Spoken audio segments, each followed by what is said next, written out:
আসসালামু আলাইকুম। ওয়ালাইকুম আসসালাম। নাম থেকে শুরু করি। একটু আপার সম্পর্কে একটু জানতে চাই। আমরা হচ্ছি মিতা। আমার নাম হচ্ছে জেরিন খান রত্না। আমার নাম বলে দাও।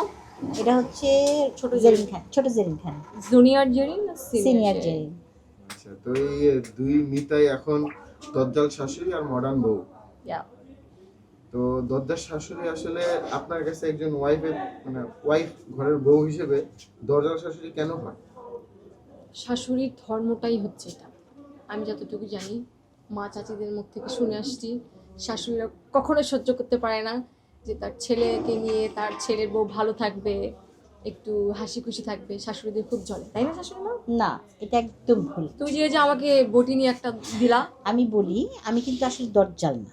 আমি হচ্ছি যে আমার ঘরের বউ উল্টাপাল্টা কাজ করে, আমার ছেলের সামনে পরপুরুষকে জড়ায় ধরে, তারপরে সিগারেট খায়। তো এই বাজে কাজগুলো থেকে আমি তাকে বাধা দিই। এর জন্য আমার নাম হয়েছে দজ্জাল শাশুড়ি। বেসিক্যালি আমি কিন্তু দজ্জাল না। বেসিক্যালি আমি চাই আমার ছেলের বউটা আমার ছেলের সাথে খুব আদর যত্নে সুখে শান্তিতে দিন পার করুক। আচ্ছা, এটা তো আমরা নাটকের লাইফে দেখলাম, বাট রিয়েল লাইফে আপনাদের কাছে শাশুড়ি বা বউর সম্পর্কটা কি মনে হয়? ভাই যত যাই বলেন না কেন, আমার শাশুড়ি খারে দজ্জাল ছিল ভাই। আমরা আমরা এক কাপ চা পর্যন্ত বানায় খেতাম না আমার শাশুড়ির ভয়ে। উনি খুব রাগী ছিলেন, কিন্তু মনটা অনেক সফট ছিল। উনি নাই দুনিয়াতে, বাট আমাকে অনেক ভালোবাসতেন। আর আমার শাশুড়ি যখন নিচে থেকে উপরে উঠতো সিঁড়ি দিয়ে, আমরা ঘরে আশেপাশে যে যেখানে থাকতাম ছুটাছুটি করে যার যার মতো, যদি এক জায়গায় বসে গল্প করতাম যে যার মতো আলাদা হয়ে যেতাম, ছিন্ন বিচ্ছিন্ন। কারণ উনি একসাথে আমাদেরকে দেখলে এমন একটা কথা বলবে যেটা আমরা আর কি কষ্ট পেতাম বা যেটা আমরা নিতে পারতাম না। দেখছো, আমি আগে বলে দিছি না এটা? তো সেটা আমার আমার শাশুড়ি ছিল। ম্যাক্সিমাম শাশুড়ি। আমি কিন্তু তোমার শাশুড়ি, কিন্তু আমি কিন্তু ওরকম না।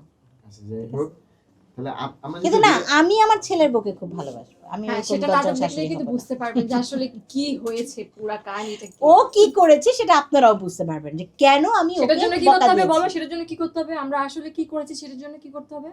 সেটার জন্য আমাদের নাটকটা আপনাদেরকে দেখতে হবে। ডিআইটি ডিএটি ড্রামা হ্যাঁ, ডিআইটি ড্রামাতে আপনারা যাবেন, যে দেখবেন।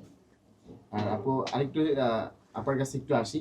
আপা, আমরা রিয়েল লাইফে ছিলাম, আপনি না হলে শাশুড়ির ব্যাপারটা বুঝতে পারছেন, কারণ আপনার ফ্যামিলি লাইফ আছে। বাট আমরা জেরিন, ছোট জেরিন আপু যাকে আমরা এখন বলতেছি, ছোট জেরিন আপু এটার অনুভূতিটা কিভাবে পেল? বলো। পেলো জোরে জোরে কনফিউজ। মানে শাশুড়ি, দজ্জাল শাশুড়ির অনুভূতিটা কিভাবে পেলো? আসলে এটা তো আমরা অ্যাক্টিং করতেছি, বাস্তবে তো এখনো পায় নাই। যখন পাবে ওর এই চুলগুলি আর চুল থাকবে না। বাস্তবে আমার সাথে টিকটক করতেছে সারাদিন, তাই না? ঠিক আছে আপু, আমাদের সাথে থাকার জন্য ধন্যবাদ। আর ডিআইটি ফ্যামিলি থেকে আপনাদেরকে থ্যাংক ইউ। আপনাদেরকে অনেক ধন্যবাদ যে আমাদেরকে এত সুন্দর একটা নাটকে অভিনয় করার জন্য সুযোগ করে দিয়েছেন। আপনারাও ভালো থাকবেন, দোয়া করবেন। দোয়া করবেন। আল্লাহ হাফেজ। আল্লাহ আসসালামু হাফেজ। আলাইকুম। নেক্সট নাটকেও কাস্টিং করেন।